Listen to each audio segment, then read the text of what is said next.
Hey, okay, so it is the 27th of January. So I'm a little bit sick. I know I don't sound very sick, but I am not feeling that great. But I'm trying to use as much of this time to catch up on videos I was meant to have made in January. So this is my wrap up of the books that I read in January, and then on this weekend at some point I'll do a video of the books that I read in Feb, as well as the books that I plan on reading in March. Right.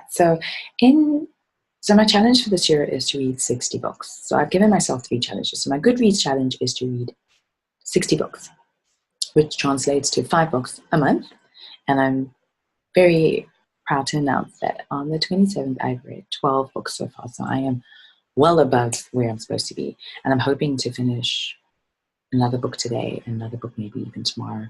That will take me to 14. So well ahead of where I need to be. So much better than I was last year. The second challenge that I'm doing is that I'm reading at least one African author who is on the continent, so not African diaspora. So I read a lot of Mediga Corafor last year, and she is Nigerian American, so I don't consider her to be on the continent. So I'm trying to read more books written by people on the continent.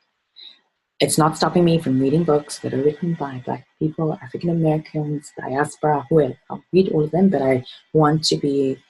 I'm challenging myself to read more African authors on the continent. And then the third challenge is I've just joined the Year of Asian Reading Challenge or something like that, YARC, that is started by Vicky, who reads and a bunch of other people. So I am challenging myself to read 12, so I'm not putting too much pressure on myself to read more than that, but 12 books written by Asian authors. So the rules are that I must read. There must be books that I started this year and must be finished by the end of 2019, and they have to be by Asian. So they can be Asian American or full-on Asians, or Asian South Africans or Asian Europeans. No real distinction around that. So really excited about that. And then, of course, I've also joined a book club called Inception Book Club, and so some of my book choices will be chosen by them. But I don't really consider that a challenge, but just in terms of some of my books that I will mention, might not be books that I think I'm going to read. It might be books I'm like, okay. I've added a new one because there's a new Asian author that came out, or a new African author that came out, or my book club decided we're reading this. Okay. So in January, I had only the first two challenges, and so there were no Asian authors in there, but there is an African author. And I started with that. This was the first book I read by Mohale Mashifa, Intruders, which is an anthology of sci-fi fantasy stories, ranging from shapeshifters to hunters to werewolves, women with supernatural strength. There's a little bit of sci-fi in that. There's someone who gets, like, the world is coming to an end and you kind of try and colonize a new planet. Just really well written book. And all of these short stories, I cannot wait till every single one of them becomes a full-fledged novel. Or if this anthology, which is one thing someone is trying to start, gets adapted into a Netflix anthology, it would be phenomenal. So this was by hands down the best book that I read in January. I'm going to give it 5 halos. I'm using the concept of halos instead of stars. So Charlie's Angels. 5 halos because I couldn't put this book down. I think I read it and I mean, I was really read out. I started reading this in January. I was really read out. But I didn't want to put it down. As tired as I was, and I finished this in like 4 days. Then the next book that I listened to was Essentialism by Greg McCowan. I listened to that on Audible. So I heard him on a podcast, Tim Ferriss' podcast, and I decided to get the book. So in essence, Essentialism is a non-fiction book about how we as human beings can become essentialists. Because most of us are non-essentialists in that we kind of don't focus on anything really, and we say yes to a lot of things that we shouldn't say yes, and that is why we're not as successful and not as happy, not living the life that we wish we could. And so in this book, he basically gives you tips on how to become a little bit more of an essentialist. Really great book. I really enjoyed listening to it. It's a book I think I might need to buy, the physical book, because like there's a lot of nuggets that I think I might need to highlight and put little post-its to reflect on periodically. Then number 3, the third book that I finished was Atomic Marriage by Curtis Sutherfield.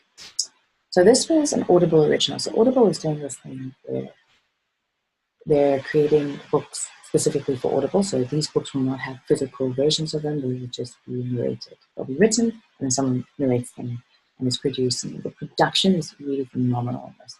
So Atomic Marriage is about a woman who is in the entertainment space. She's like an executive for a movie house that is trying to convince the author of a book, Atomic Marriage, I think is the name of the book. They're adapting it into a movie, and they want to include a gay couple in this as one of the couples. So it's about marriage, like, you know, like why did I get married type version, but for white people, in essence.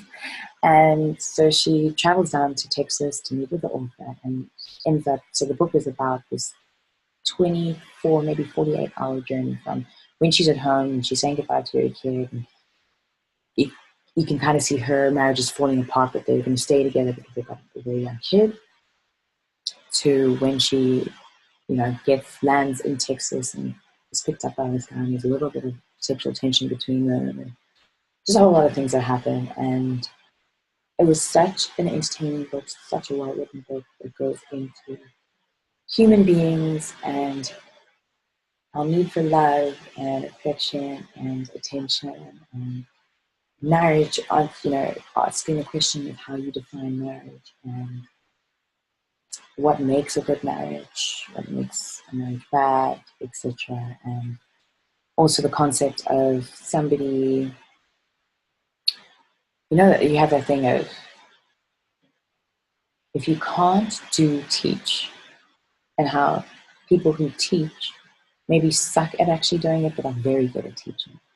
So really good, very quick, easy lesson. Then my 4th book to finish was actually a graphic novel, and I read it on my phone on the Marvel comic app. I watched Into the Spider-Verse, and I was so intrigued by Miles Morales that I went and read the new Spider-Man comics. So on my Goodreads, I just wrote it as Civil War 2 by Brian Michael Beard, I think his name is. But I read like a whole lot of issues, probably like 10 issues, but I just counted it as one.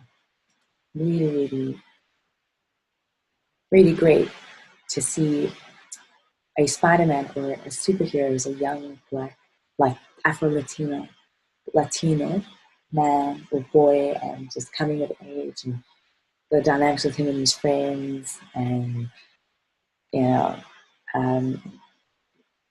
having a crush on a girl and all that type of drama, and then at the same time trying to save lives and trying to do well at school. And just all those dynamics was just really nice to see, kind of a modern take on stuff. Sorry that my lighting is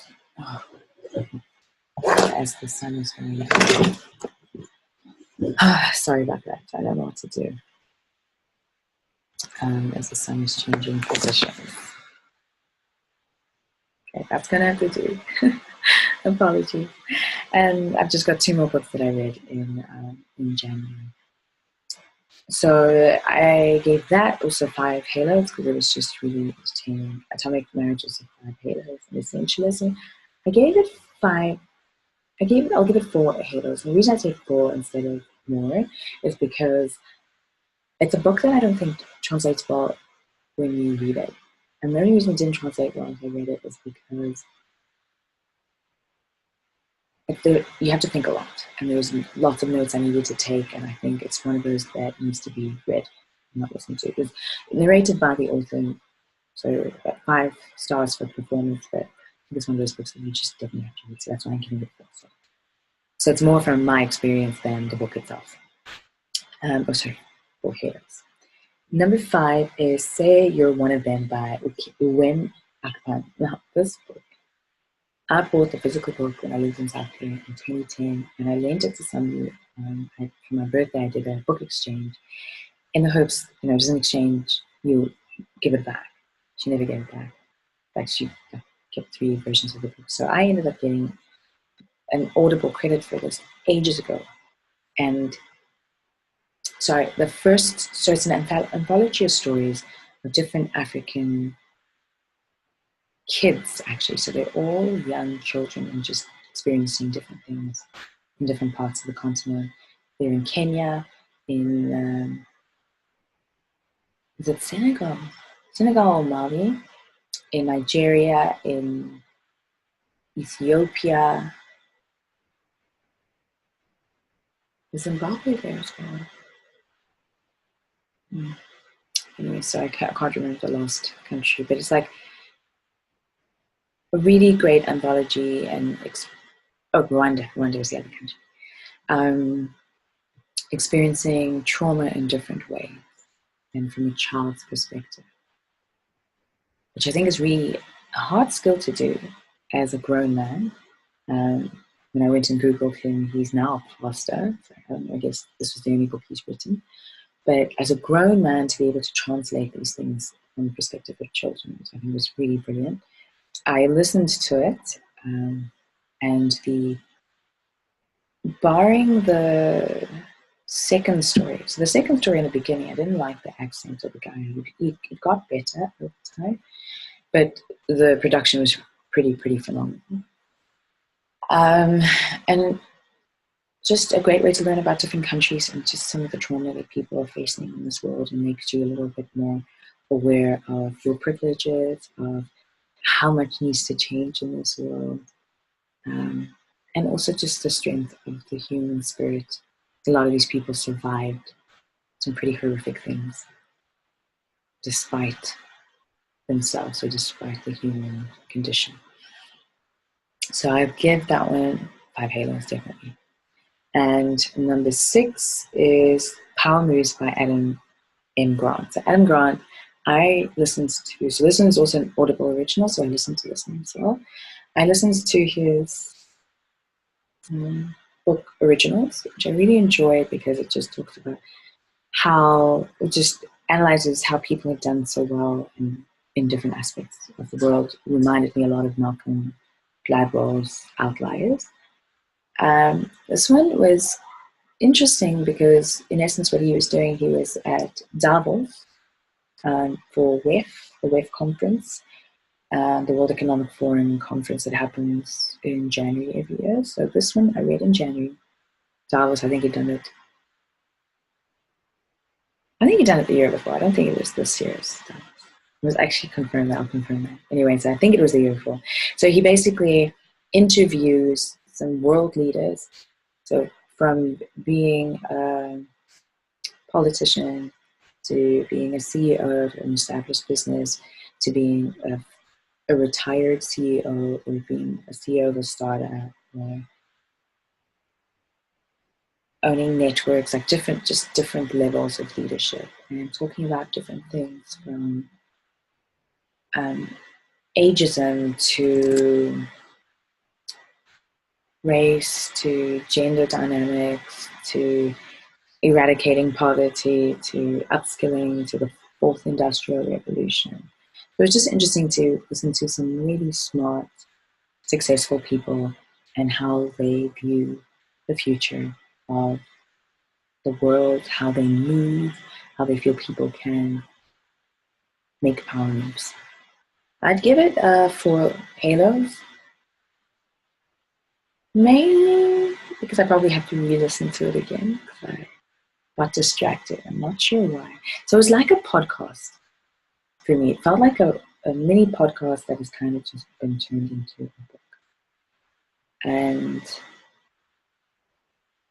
I'm not sure how I feel about that. I'm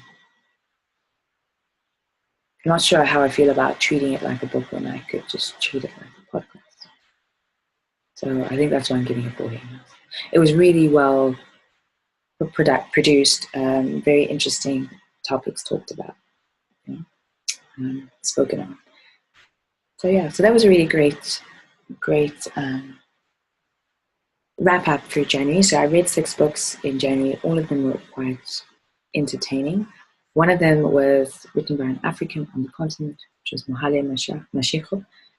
And 2 of them were, okay, one was a physical book, one was a digital book, and the other 4 were audio. February is very, very different, I think. There was a couple of audios, okay, maybe not very different, but a lot more physical books. But yeah, I'll talk about February in a couple of days' time. So thank you. Oh, sorry, before I end, let me know if you have read any of these books, what you think about them. Let me know what books you read in January, what challenge you're taking up for 2019. And if you like the way I'm doing things, let me know what you would like me to talk about, how you'd like me to set things up. Again, I apologize. I'm not feeling well, and I'm actually going to go try and shower and go get some meds, pull myself towards myself. Yeah, so my next video is going to be down in a couple of days' time, and I'm going to be doing a wrap-up of February's books and my to-be-read for March. I'm also going to be doing a video on why Charlie reads and reviews. All right. Cheers.